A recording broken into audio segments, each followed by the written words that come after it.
Welcome to What Bugs You, an informative show about pests in and around your home. This show is produced by Protect Termite and Pest Control to help you better understand the nature and habits of those seasonal pests and what steps you can take to prevent or eliminate them. You can find more helpful information at whatbugsyou.info. And now, to get us started on today's topic, is the host of What Bugs You, Stephen Dodge. Well, welcome to today's show, What Bugs You. Again, we're going to have a very special guest, Reggie Morrison.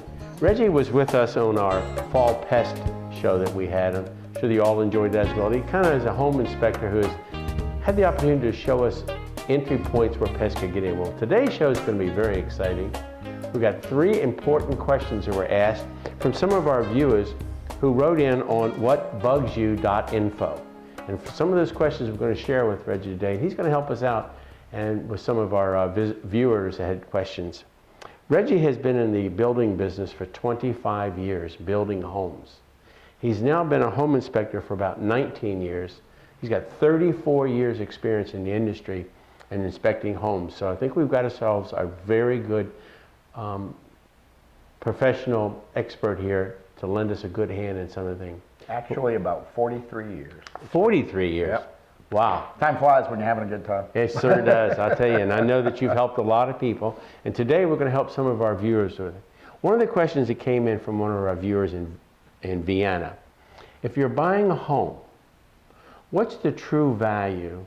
And should you have a home inspector inspect that home prior to going to settlement and you're making your final decision on purchasing that home? And what would be the value of doing that? It's always wise to have another set of eyes look at the property, because all properties change over time. So you really never know exactly what's going on until you have somebody come through and very carefully go through that house, room by room, level by level, interior, exterior, and uncover any of the issues that may have developed over the years, depending upon how long the house has been there. 50, 60, 100-year-old houses have a lot more problems than 20-year-old houses, but 20-year-old houses all the way up to brand new have their share of problems also, just maybe a little bit different. So on the newer houses, you don't necessarily get the settlement issues that you may have in a 100-year-old house.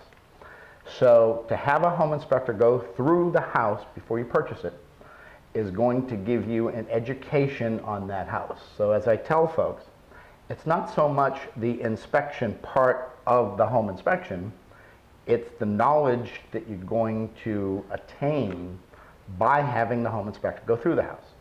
So yeah, the home inspector will uncover issues that may need to be corrected. He may find things that may need further investigation by a licensed professional, whether that licensed professional is a licensed electrician, a heating and air conditioning contractor, a roofing contractor, a pest contractor, or even a structural engineer.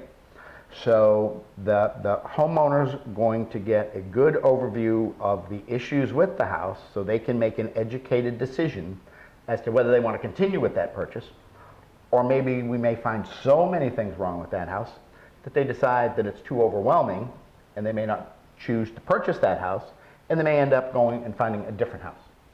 So that's one aspect of the home inspection business. The other aspect is that a lot of folks today with the computer generation aren't that into houses. The kids grew up in houses, maybe their parents took care of the house, they concentrated on sports or schoolwork, and they didn't really learn how to maintain a property.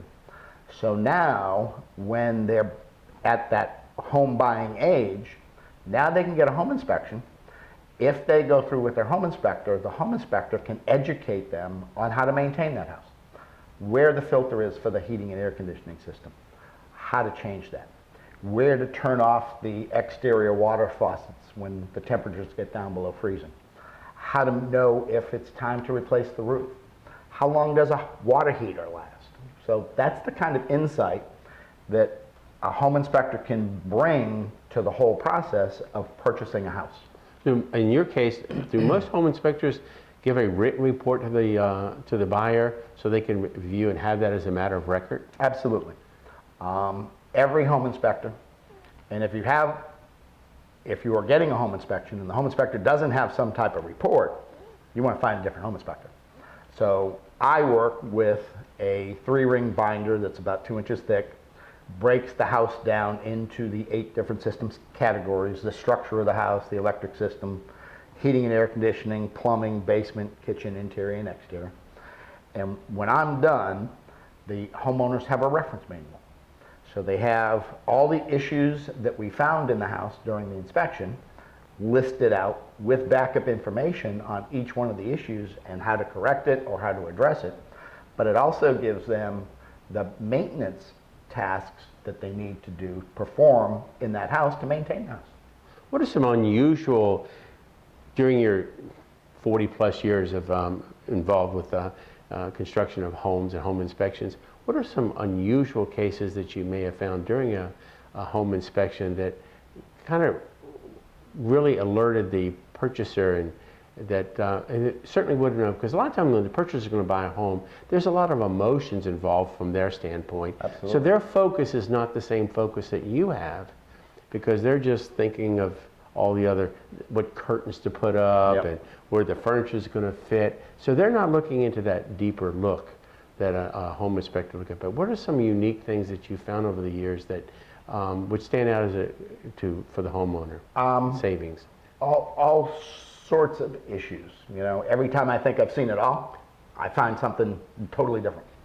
So whether it's a structural issue, where like a homeowner has gone through and had a roof that was a truss roof, which are prefabricated components that support the roof, they're structural members, and the homeowner went through that house and wanted storage. So all those little 2x4s that were up in the attic, he didn't know what they were, so he took a saw and cut them all out. So when you get up on the roof, it's like a trampoline. And you know, with the heavy snows of the previous winter, we heard on the news about a lot of roof collapses. Yes. And in a lot of cases, that's why those roofs collapsed. It's because somebody who was not knowledgeable went in and did some damage to that. So structural issues, a lot of things we find is predominantly amateur workmanship. So the homeowner doesn't exactly know quite what he's doing, but he's watched people do it on TV, so he thinks he can do it too. So he goes in and he gets his fingers in the electric system, or he gets his fingers in the plumbing system, and doesn't know what he's doing and can really mess those systems up, where it becomes not only with electric, a fire hazard, a shock hazard, but with plumbing, you can also have a issue where you can actually siphon contaminated water back into your potable water. So wow. If you do it wrong, you can actually bring sewerage into the water that you're cooking with, showering with, drinking.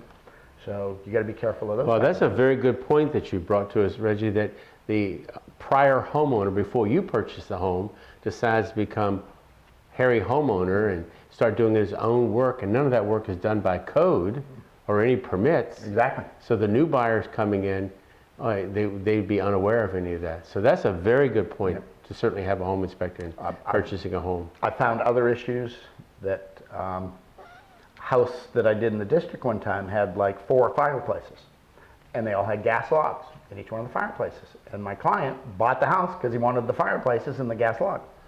And then during the inspection, it was determined that the combustion flues for the fireplaces had been blocked off.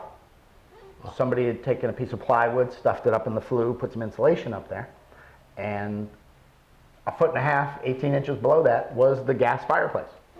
So if my client hadn't had a home inspection, gone in, lit that gas log on fire, he could have caught his house on fire. Wow. Mm-hmm. The true value of having a home inspection and purchasing a home is, you certainly have brought all the valuable points and why they did that. Well, I'm sure Tom from Vienna is going to appreciate that information, and that's just wonderful. Gives them good information. If you're purchasing a house, it's always wise to have a professional set of eyes go through that house and not only find things that are wrong or need more work, but the education just to learn how to maintain that house and to operate the house is and the importance, as you mentioned earlier, is make sure that you get a full written report that you can always refer back to. Absolutely. Well, that's a great one. I do have additional questions we'll come up with. Steve, so as we were talking about inside, the 8 different systems that, you know, we're looking for, the structure, the electric, heating, air conditioning, exterior, now we're on the exterior of the house. So things that I'm looking at out here would be, you know, like the siding. Is there any damage to the siding here? Holes. It's not uncommon to have wood siding where the woodpeckers have decided they want to get involved in that and start pecking holes in it. And then we're looking up at things like the roof. And this is a pretty low slope roof, and on a normal home inspection I'd put a ladder up and I'd get up and you can kind of see it's starting to get some age. It's starting to curl just a little bit, and they've got some gutter guards in there which help keep the trees, with the big trees and the leaves, keeps the gutters out of there. They got their downspouts extended, so that's looking pretty good. And then, you know, we were talking about the other systems like the electric. We've got the air conditioning unit over here, and it's all by itself. It looks like an older unit, but we'd take that and take a look at that. When it's really cold outside, temperatures below 65 degrees, we can't physically operate that, but we look at it to see if it's had maintenance and the condition it's in. Is it sitting level? We're looking for those type of things. Outside water faucets, middle of winter, should be shut off. Not uncommon to have frozen water pipes. In fact, I happened to be in a house a couple weeks ago, and it was a townhouse, pretty new, about 2 or 3 years old. So went over to the outside water faucet, which was next to the front door, and I opened it. No water came out. And I thought, well, that's great. The homeowner is smart enough to shut it off for the freezing temperatures. And we proceeded on with the inspection, and then I get into the closet, the furnace room, where the outside hose bib shutoffs were located, and it turned out he hadn't shut them off. So when I turned it, it wasn't that the water was off, it was the water was already frozen in the pipe in the house. Oh my. So, you know, those are the type of things that we're looking for. So with my client, that was a good point, because I could show my client, if you don't shut off your outside hose bibs in the winter, when temperatures drop down below freezing, this is what can happen, and this pipe can burst in the wall, and you could come home from work and have water flowing out from under your front door on this house. Very good point. Yeah. Yep. To be careful with. Absolutely. Are you concerned at all with grades when you're making an inspection of a homes? Absolutely. The lawn grade levels? Absolutely. You always want the water flowing away from the house, and you don't want some ponding. Well, in this case, it looks like we have a situation like that with the crawl space. And as you can see, the way this was kind of graded was they created kind of a bowl right here. So this is just kind of pooling. And I would recommend to my client in a situation like this that they bring in some dirt, build this up just a little bit so the water can flow out down and around the house and get out from this area. Because what's going to happen in the summer? That's going to breed mosquitoes and all sorts of things in that water. Right. So you got to get the water. Fireplaces, we're always looking at the inside of the fireplace, the chimneys. So they have a cap? Yeah, got the screen up there. I like the screen with the cover that stops the water from coming in. That's great to keep the squirrels and the raccoons out, but you want something to keep the water out, because the water can come down the flue and it can deteriorate the mortar joints of the flue liners, so it can create quite a few issues. And I've also been into a number of houses where during the inspection, I go over to the fireplace, I go to push the damper up inside the chimney, and the damper won't move. It's rusted. No, and I keep pushing, and I finally get it open, and there's the little furry tail running up the flue. Oh my goodness. Yeah. Squirrels living in there. In fact, there was one house in off of Wisconsin Ave in Washington a few years ago, where it was occupied by some co-eds from GW. And when I did the inspection, they had a coffee table pushed up against the fireplace glass doors. They had a basket of magazines on top of that. And so I had to look at the fireplace. So I pulled everything back a little bit, and I got in there, and sure than heck, that was one of those situations where I found the raccoon going up the flue. So one of the young women came home while I was doing the inspection. I said, I just want you to know that, you know, you have a raccoon in the fireplace. And she said, yeah, why do you think the table was there? That's George. He's been there for a while. They had actually named the raccoon. Oh, my gosh. Yeah. They don't realize all the challenges that brings forth. Oh, absolutely. Oh, my goodness. Absolutely. Yeah. Funding for this program is provided by Protect Termite and Pest Control, the only pest management company in Northern Virginia with both bedbug and termite detection canine teams. Using detector canines to quickly pinpoint infestations and employing the latest pest management techniques, Protect can help you control and eliminate pests with a minimal use of chemicals.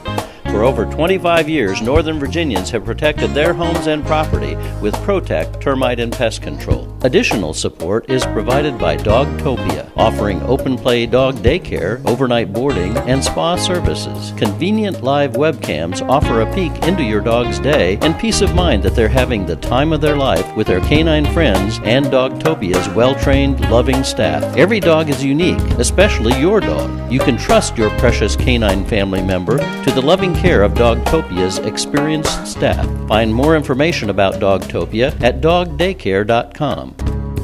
Steve, let's take a run over to the HVAC system, and I'll show you what we're looking for there. All right. Go ahead.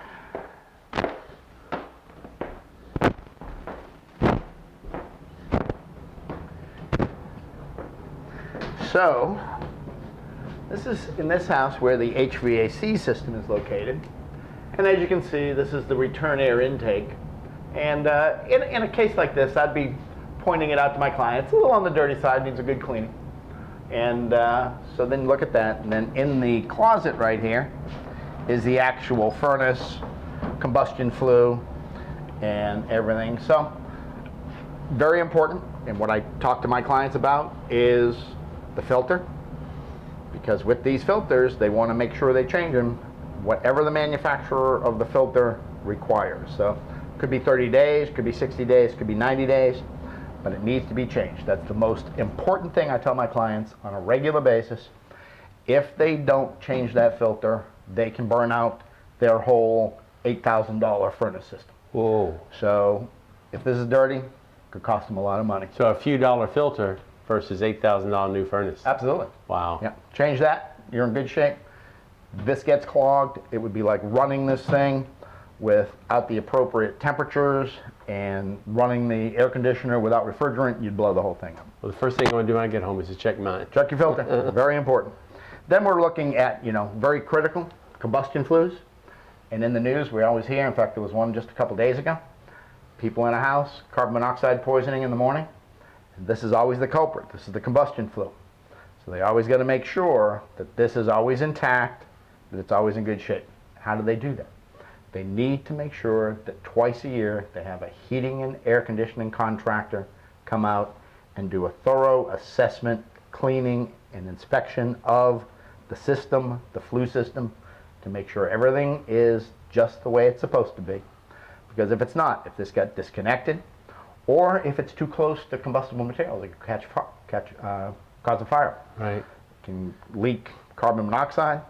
So this is one of those critical things that we're always looking for in a home inspection. Make sure that this is in good condition. If it's not, I'd immediately call it out for an HVAC contractor to do a thorough assessment of the system.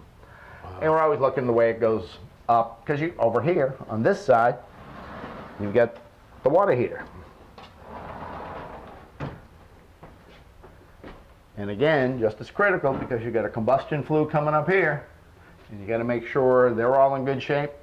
Not uncommon to find these backdrafting or spilling combustion gases back into the room. So that's one of those critical things that when I'm doing a home inspection with new clients, new homeowners, got to point this type of stuff out to them so that they have a good understanding of this and they can make sure that everything is safe and functional. Then down here we got our main water shutoff. People need to know where that is. If they have a catastrophic leak, they need to know how to shut the water off.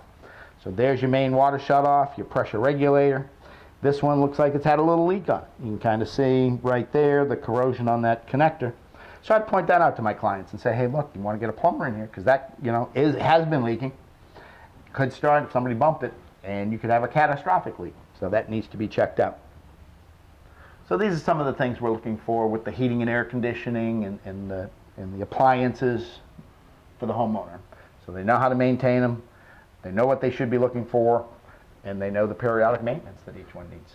Wow, the value of a home inspection is not just the problems again, but the safety value is remarkable. I mean, not realizing how important all that truly is. And this is safe for the family, the kids that may be moving into the home. That's right. This is monumental. It's the education. Absolutely. So yeah, we're going to find issues, and that's important. But it's the education so the folks know what they have and how to maintain it, take care of it, so their family isn't put at risk. Sure. Sure. Probably next, though, we can take a walk over and look at the main electric panel. Very Show you good. where Let's that do is. that. Steve, right straight in front of us, you can see the main electric panel for the whole house. Yes, indeed. And in walking in here, the first thing I notice is that this is a critical system in the house. This always has to be accessible for an emergency. And you really shouldn't have like bookcases and knickknacks in front of it. Because, well, one, if the power goes out and somebody has to come in here, they could trip or injure themselves. So this should always be free and clear so somebody can get in there, work with the breakers, do whatever they need. So like Have some complete accessibility. yeah, little Mr. Rabbit here should be somewhat out of the way. And then you can kind of see this is your main panel. Now this is an older panel. This is what's called a split bus panel. There's no main breaker for the whole house. So the top breakers, those 6 up at the top, all have to be shut off. And that's what I would explain to my client. So in an emergency, if they had to shut the power off, they don't want to come in here not knowing what to do or what to hit. So I can tell them, you know, just shut off these top 6. And once you hit that one that says lighting main right there, that 60 amp, it's going to shut off all of these down here. And that's critical for them to have an understanding of how to do that. Then right here, they've got a safety device called a GFCI. And this is probably controlling some of the bathrooms in the house. And that's critical.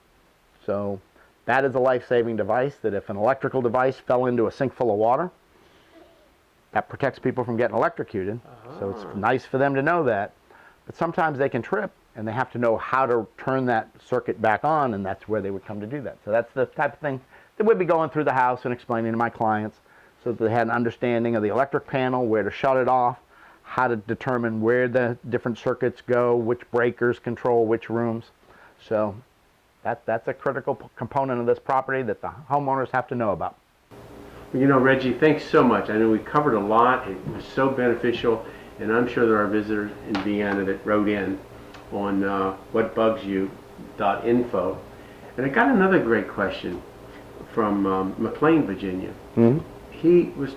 His question referred to his family has bought a home and moved in. He's got children, and his intention is to live there for a long period of time, raise his kids there, and they all go to school. So he's planning on staying there for 20 years or more, if his job and everything else.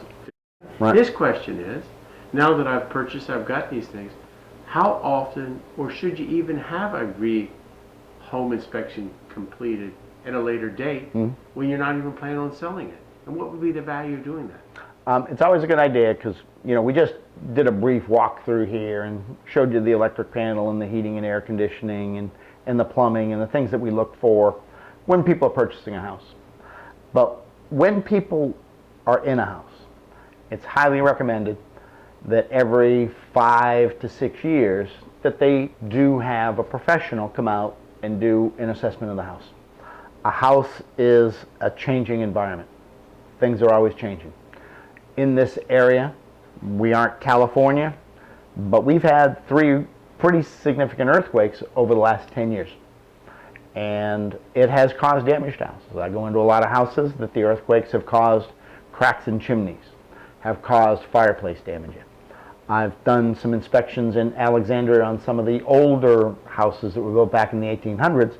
And one of the houses I inspected in Alexandria, the whole front facade of the house had come loose. So a house is always moving. People think it's static. It just sits there. It doesn't. It expands. It contracts. Large trucks going up and down the street create vibrations. Using the electric on a regular basis wears the components out. So you just don't know unless you do a complete assessment of that house every 5 to 6 years. I go into houses and I find burned breakers in the electric panel. I found burned main breakers in the electric panel. And maybe 5 years ago that breaker was perfect, and something transpired over the last 5 years and it shorted out and now it's burned. and maybe it tripped and the people didn't realize there was a problem. They just went over, flipped the breaker, and power came back on, so they thought everything was good. But now it's a safety hazard. So there's a lot of issues that can develop as people live in a house they may not even be aware of. And it's a good idea to have a professional come through, do a complete assessment of the house, and that way it's kind of a honey-do list. Here's what we found this time, and you can get this addressed.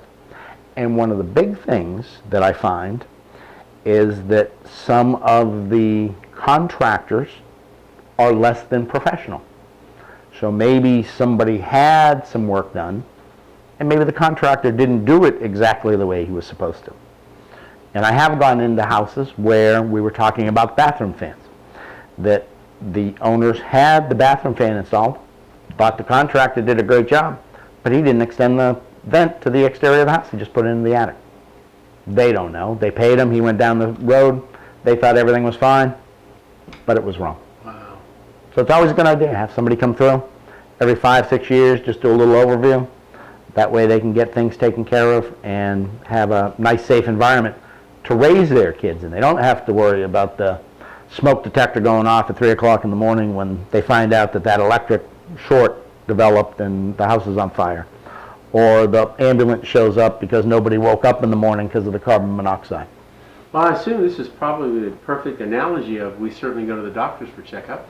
We take our car for a checkup. That's correct. We certainly need to maintain the home for its safety Yep. to our family and longevity of the home. House needs a checkup just like a human does.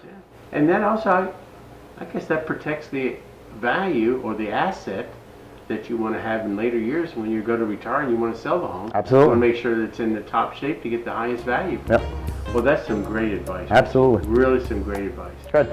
Well, I think our viewers today have really enjoyed getting this first-class technical information from... Thanks for watching What Bugs You, an informative show about pests in and around your home, produced by Protect Termite and Pest Control to help you better understand the nature and habits of those seasonal pests. Remember that you can always find more helpful information at whatbugsyou.info. Tune in again when we'll show you exactly what you can do to prevent or eliminate what bugs you.